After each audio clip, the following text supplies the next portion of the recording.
Արագացի լանջին ամպերի ու ժայռերի գրկում կանգնած է մի բերդ։ Նրա պատերը 1000 տարեկան են, իսկ լռությունը ավելի հին։ Սա Ամբերդն է։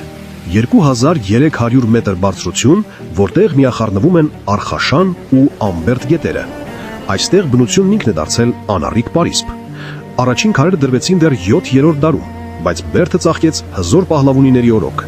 Սա պարզապես ամրոց չէր, այլ շքեղ քաղաք, պալատով, զինանոցով ու ջրատարով։ 1026 թվական Բահրամ Պահլավունին կառուցեց Սուրբ Աստվածածինը, քարե աղոթք կախված երկնքից, բայց պատմությունը դաժան է։ 1064 թվին եկան սելջուկները, Բերդն այրվեց, պալատը խոնարհվեց, բայց եկեղեցին մնաց կանգուն, որպես անպարտելության խորհրդանիշ։